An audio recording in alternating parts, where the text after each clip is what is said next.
nuestros grandes síndromes, pues nosotros tenemos que identificar qué daño o qué estructura de riñón se está comprometiendo para generar estos síndromes, ¿no? Entonces, la estructura fundamental del riñón, la unidad básica de funcionamiento del riñón es la nefrona, ¿no? Y la nefrona es un conjunto de estructuras en sí. Tenemos al glomérulo, luego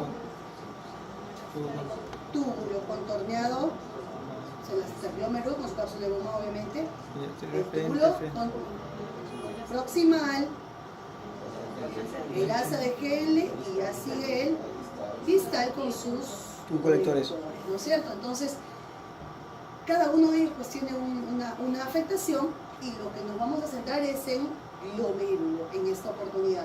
Y glomérulo, la forma, digamos, de daño estudiado como patología glomerular, lo enfocamos en este tipo o estas patologías, como son las glomerulonefritis agudas, es grupo, porque tanto el nefrótico como el nefrítico tienen un poco de estas cosas, o estos síntomas me van a corresponder a cualquiera de los dos síndromes. Tenemos hematuria. ¿Qué es hematuria? Presencia de hematías en la orina, ¿no? ¿Cuánto es lo normal de hematías en la orina? Menos de 50 cc. No debe haber. No tiene que haber. Hasta 3 podemos tener, ¿no? En algunos laboratorios 2. ROE creo que pone hasta 20. Pero bueno, lo normal es que no haya, ¿no es cierto?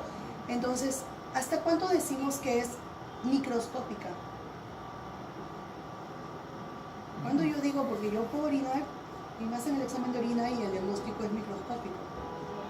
Cuando encuentran que, a ver, por favor, para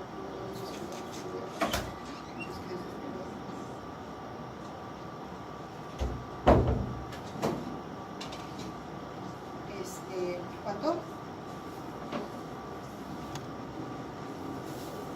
Hasta 100.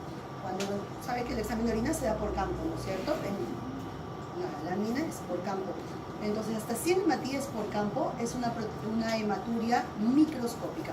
Mayor de eso ya es macroscópica. Entonces, la hematuria, tanto microscópica o macroscópica, podemos verla acá.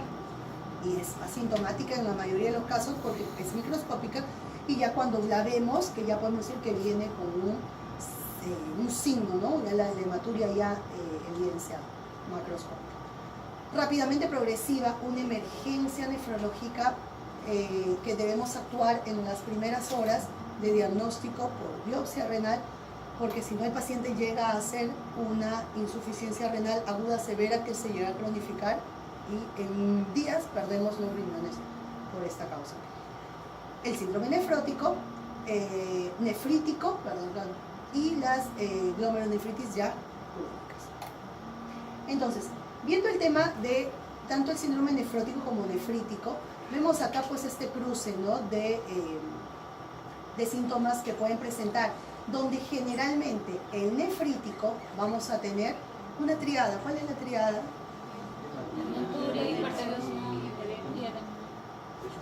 Ya, aquí fue lo correcto. Oliguria, vamos a verlo con hematuria, hipertensión y edema, ¿no? Entonces aquí vemos que la hematuria puede también presentarse en el nefrótico y a la vez el nefrítico puede tener proteinuria, ¿no? Pero vemos que principalmente pues esta forma de presentación, tanto hematuria, falla renal, es en el nefrítico más que en el nefrótico, ¿no?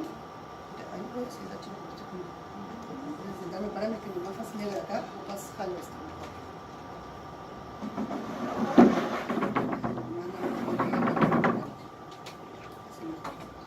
Entonces, si ven este lado, cuando vamos a clasificar las patologías glomerulares, vemos que pueden ser primarias, o sea, un daño netamente en el glomérulo sin ninguna enfermedad, o secundaria. Dentro de las primarias, podemos ver, tanto primaria, o secundaria, podemos ver que en el glomérulo tienen en su mente un glomérulo, no me imagino antes de venir acá ya han leído nefrología.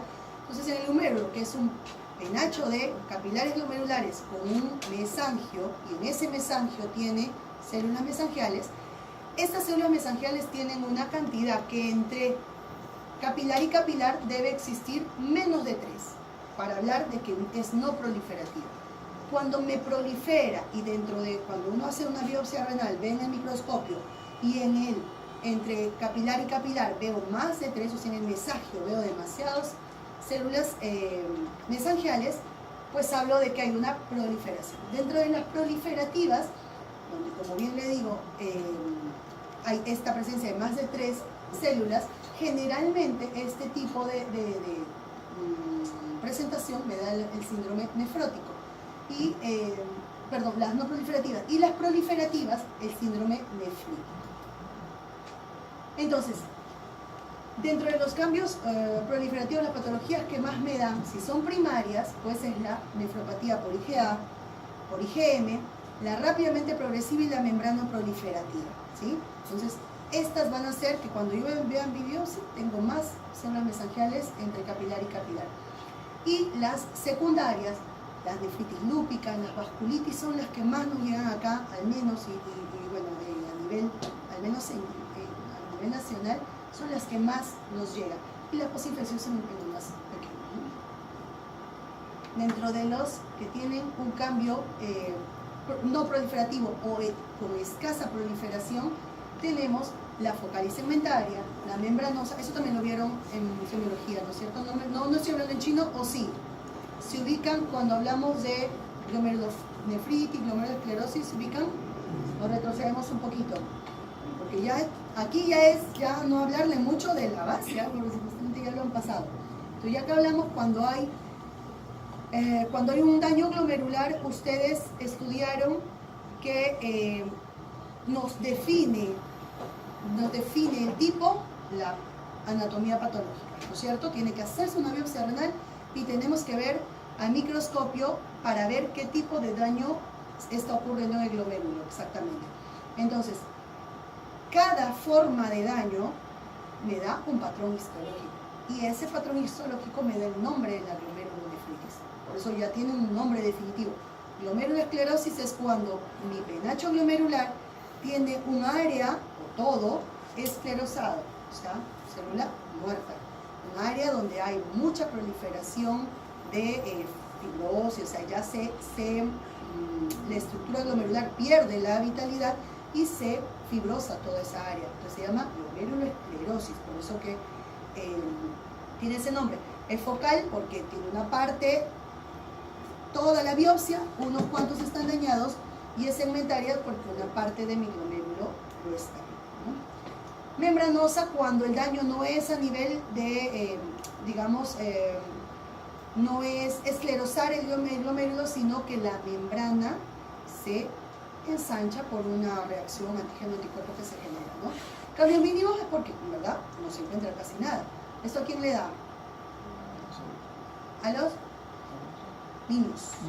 Niños, ¿entre qué año y qué año? ¿Qué edad y qué edad? Si yo tengo un síndrome nefrótico, que este es más común, nefrótico, en un niño de 5 años, ¿lo biopsio o no lo biopsio? No, ¿por qué? Porque lo más común en niños, en más de un 90%, va a ser cambios mínimos. O sea, yo voy a biopsiar y no voy a ver nada. Ese glomérulo va a estar normal, pero hay proteinuria, quiere decir que hay cambio mínimo. Hay daños, y claro, si yo hago una microscopía electrónica puede ser que sí vea el daño, pero no lo voy a ver a una microscopía óptica normal. Por lo tanto, ¿para qué someter a un niño a una biopsia que tiene muchas complicaciones? Si sé que lo que me va a salir va a ser eso. ¿Cuándo sí lo biopsio? Si está en el rango de más de 10 o menos de 2. Si está con una proteinuria que pasaron los 6 meses y sigue, porque esto me durará aproximadamente 6 meses. Cuando se suma falla renal, o sea, cuando ya deja de ser nefrótico puro, lo biopsio. Si está en ese rango de edad. Si no, el mínimo sí, le damos el manejo de mínimos. Enfermedad de la membrana basal son propiamente, tienen nombre y apellido, eso lo vamos a ver. Y las secundarias, que me dan un cambio no proliferativo, pues la diabetes encabeza todo, que me da más nódulos, otra cosa, daño netamente vascular, la amiloidosis, que es depósito de unas proteínas alteradas, ¿no es cierto?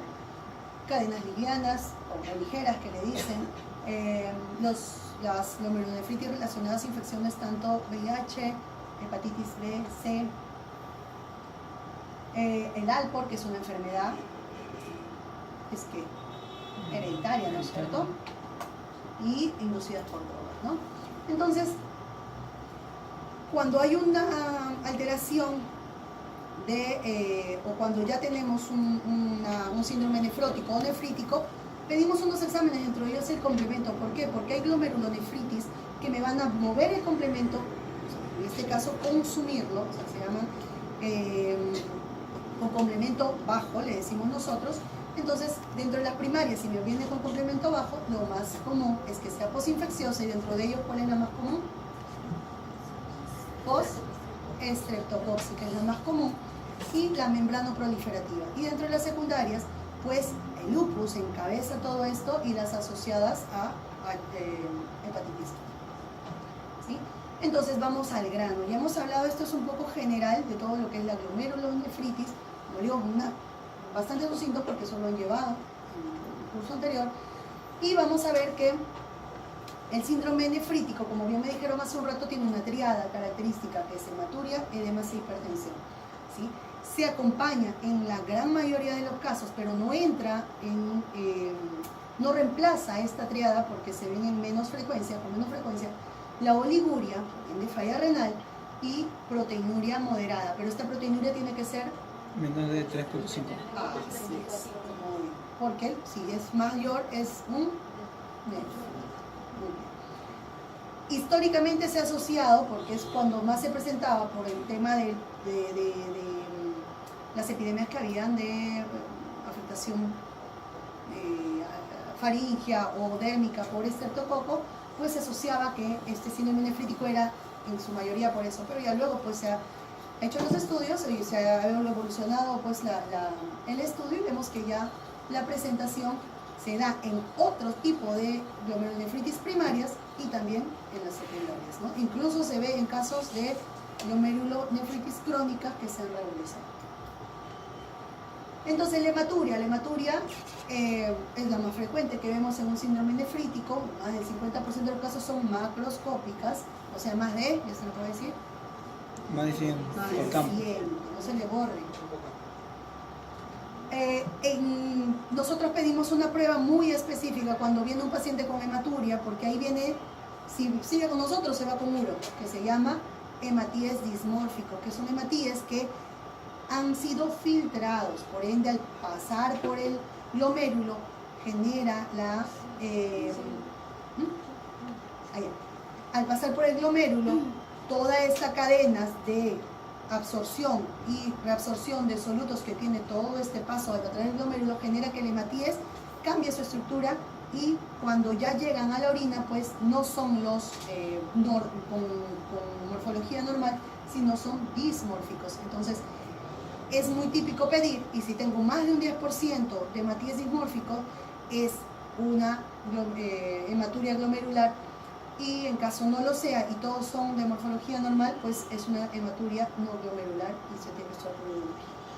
La hipertensión arterial pues es consecuencia de la retención hidrosalina que se genera por el daño glomerular que ocasiona el síndrome nefrítico. Para confirmar, en algunos casos puede ser bastante severa. Es una hipertensión muy dependiente de volumen, muy dependiente porque hay retención de sodio y agua, no genera alteración del eje renina-angiotensina-aldosterona, por eso se llama hiporreninémica, y coincide con obviamente, al no excretarse el sodio por su reabsorción, con una disminución en la eliminación del sodio urinario, ¿no? Puede oscilar desde una hipertensión controlable hasta una anemia, ¿no? Con ya daño cardíaco, con encefalopatía, etc.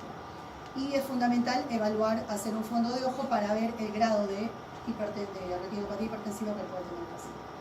El edema, generalmente distribución renal, párpados, completa, extremidades, ¿no? Que es de inicio de prioridad diurno y que va cediendo con el transcurso del día, y en algunos casos puede llegar a síntomas de un edema generalizado hasta grados de una insuficiencia cardíaca congestiva, ¿no? La proteinuria, generalmente tenemos menos de 2 gramos, pero hasta 3.5 podemos llamarla nefrítica y oliguria insulínica.